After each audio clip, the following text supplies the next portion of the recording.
everybody, Olive here. Today I'm going to do my August 2015 wrap-up and September TBR. August was my most successful reading month to date. The Booktubeathon had a little bit to do with that. In total in the month of August I read 10 books, which I am very, very proud of. I didn't read as many good books as I did in previous months, but I read some pretty decent ones and I also finished a series, so I'm very excited to tell you about all the books that I read and then the books that I want to read this upcoming month. The first book I read was Who Will Run the Frog Hospital by Lori Moore. This is a book about a teenage girl in the 1970s and her friendship with another teen girl, but really she's just kind of entranced by her. I picked this book up because there were comparisons between Lori Moore's writing and Meg Wollitzer's writing.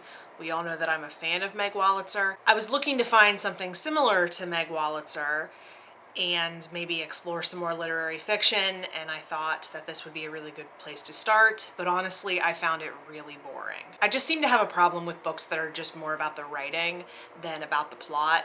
I need a book to tell a good story. Sure, the words can be pretty, but I need there to be some substance. That's just the kind of person I am. I was able to speed through this. I just kind of wanted to finish it. I don't know why I didn't DNF it. I was not enjoying it, but the fact that it was so short had something to do with that. The next books I read were all part of the Booktubeathon, and I covered those in my Booktubeathon wrap-up, which I will post a link to down below. The 4 books I read were A Sport and a Pastime by James Salter, The Uncoupling by Meg Wolitzer, The Flight of Gemma Hardy by Margot Livesey, and Faithful Place by Tana French. I had varied reactions to those books, so if you are interested in hearing my feelings about them, I discuss it all in the video that I posted down below. The next book I picked up was an audiobook called The Chaperone by Laura Moriarty. This audiobook was narrated by Elizabeth McGovern, who plays Cora on Downton Abbey. She does a bang-up job narrating this book. She does different voices, she does accents. I was engaged the whole time, even though the book itself left me less than impressed. Let's just say I would have DNF'd it if it wasn't for her narration. On paper, this is a book about a young Louise Brooks, who was a 1920s silent film actress, and the summer that she originally comes to New York when she's 15 years old in 1922. When she comes to New York, she's seeking a really coveted position at the prestigious Denishon School of Dance. However, her parents will only let her go if she has a chaperone come along. Her name is, fittingly enough, Cora. She's in her 30s. She's married to a man who's pretty significantly older than her. She has 2 grown sons. She's really the picture of propriety and stability, which is why she is chosen to be Louise's chaperone, but she has her own reasons for wanting to go to New York. Now, if you're like me, that sounds really interesting. However, I thought this book was just going to be about the summer of 1922, but you learn pretty quickly, which is why I don't consider it a spoiler, that this book is going to extend long past the summer that they spend in New York City. This was seriously the book that would not end. Every time you would think it was over and that it was at a good ending point, it would just keep going. It wasn't horrible, but I didn't need as much as she was giving me. Also, the book was supposed to be about Louise Brooks, but it ended up being much, much more about Cora. I gave this one 2 stars. I really liked Elizabeth McGovern's narration, but I would not recommend this. The next book I finished was Billie Holiday, The Musician and Myth by John Sved. I really liked this. I gave it 3 stars. As a non-musician, at times it was really hard for me to follow because it is very technical. This biography focuses more on her music and shows how much of a genius she was when it came to her music, but of course parts of that I just wasn't able to understand. However, I am now really able to appreciate her music from a new level, not just a surface level. Then I read a new release called Everybody Rise by Stephanie Clifford. I talked about this book in my previous video of books that I have on pre-order for the remainder of 2015.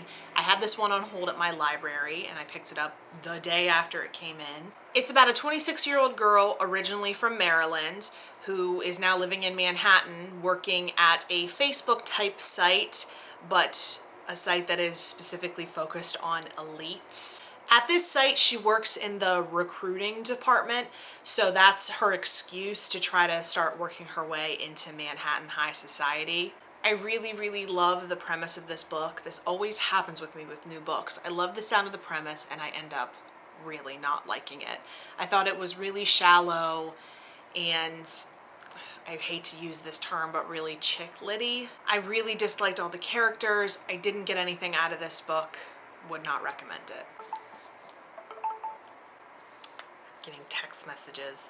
After finishing so many not great books, I really wanted to go back to my safe space and read something that I knew I would love. So I picked up Broken Harbour by Tana French, which is the 4th book in the Dublin Murder Squad series. The main character in this book is Detective Mick Kennedy, but his nickname is Scorcher. You meet Scorcher in the 3rd book, Faithful Place. You find out how he got his nickname in that book and who gave him his nickname in that book.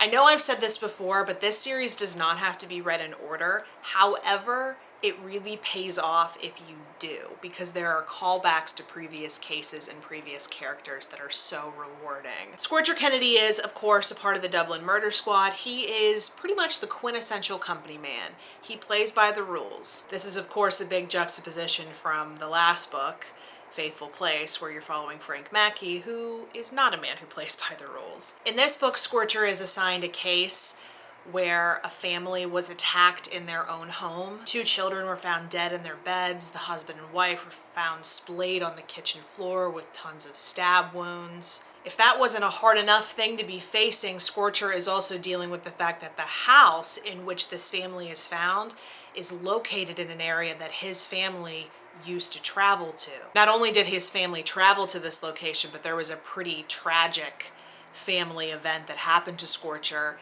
in this location, so he's fighting some of those demons.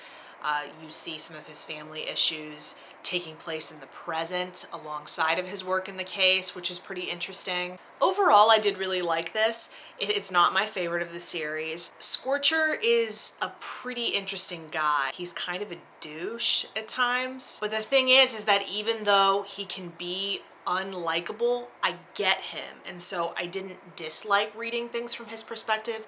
I would get frustrated with him because he's letting so much of his personal baggage cloud his judgment at several different points in this book. Tana French just does a superb job of characterization. Each of her characters is so rich in personality and backstory.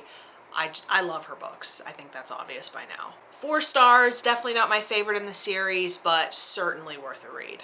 And then I just couldn't get enough, so I picked up the next book in the series, The Secret Place. You also meet the main character of this book in the 3rd book. This follows Detective Stephen Moran. He's working in cold cases. Then one day, out of the blue, he gets a visit from Holly Mackey, Frank Mackey's daughter. He and her have a little bit of a history, which you will read about in the 3rd book. She brings him a postcard that was found on a bulletin board from her boarding school. The school put up this bulletin board for girls to put up their secrets and get things off their chest, kind of like a post-secret type of thing. A little under a year prior to the events of this book, there was a boy studying at the boarding school adjacent to this girls' boarding school was found murdered on the grounds of the girls' boarding school. The case was never solved. No one knows what happens to him, but Holly finds a postcard on the bulletin board with a picture of this young boy saying, "I know who killed him." So Holly brings this postcard discreetly to Detective Stephen Moran, and he's using that as ammo to try to get himself on the murder squad. He ends up teaming up with the woman who was originally assigned the case and didn't end up solving it, named Antoinette Conway. Conway is a take no prisoners type of chick. She does not care. She just is there to get the job done. She is amazing. This book is a much different style than all the others in the series. You'll get 1 chapter in the present of Detective Stephen Moran and Detective Antoinette Conway trying to solve the case, and then every other chapter you're getting flashbacks in descending chronological order from Holly and her girlfriends leading up to this young man's murder. It was a really interesting style because you're seeing everything from the detective's point of view, and then every other chapter you're getting the opportunity to be inside the heads of these young girls. I did think it was a pretty cool experiment and definitely something new for the series, I didn't love it, but I really liked it. I also gave this one 4 stars. Since nonfiction takes me a little bit longer to get through, and I've been having some trouble maintaining focus since getting so caught up in the Dublin Murder Squad series, I'm still working on finishing The Unfolding of Language, as well as The Land of the Firebird. I just picked up The Gazelle by Ricky Ducornet. This is really short. I'm hoping to read this over the course of this weekend. I talked about this book in my latest haul. It's about a young girl living in Cairo who starts studying under a master perfumer. I've already started this next one, and I am reading it with my husband, and it is The Slinks by Tatiana Tolstaya. Tatiana Tolstaya is the grandniece of Leo Tolstoy, which is pretty cool. This is a post-apocalyptic, kind of postmodern novel set 200 years after a catastrophic event called the Blast in what used to be Moscow.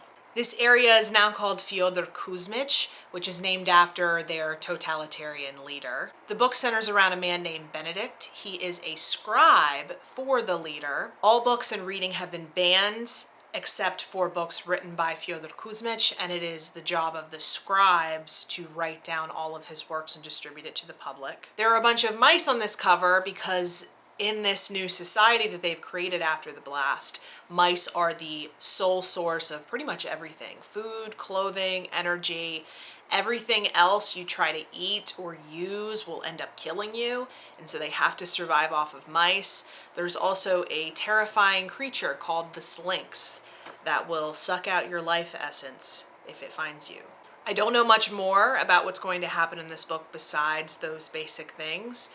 I have just started it. It's really interesting, and I'm really looking forward to going through it and then discussing it with my husband. My husband really loves sci-fi, and I really love anything dealing with Russia, so I think this is a really good meeting point for us. This is the first time we're doing this, so I'm excited to see how it's going to go. I'm also going to be looking through The Guide to the Good Life, The Ancient Art of Stoic Joy by William Irvine. I'm really interested in Stoicism. I've already read The Art of Living, which I found really valuable. I think this one goes into a little bit more depth of what a Stoic life actually looks like. As an INTJ lady, Stoicism is just my kind of thing. So I'm really interested in this. My audiobook pick for this month is going to be The Devil in the White City by Eric Larson. The BookTube Reading Buddies group on Goodreads is going to be reading this book this month. I will link the Goodreads page to that down below. I have yet to participate in any of their read-alongs, and this is a very popular nonfiction book that I've been meaning to read for a really long time. It focuses on the World's Fair and a serial killer. Once the audiobook becomes available through my library, I will be starting to listen to that. I also have 2 more books on hold at the library that I also talked about in my pre-order video. The first one being Fates and Furies by Lauren Groff, which is basically the tale of a marriage. And the other is Only the Animals by Cara Dwin Dovey, which is a short story collection told from the point of view of animals.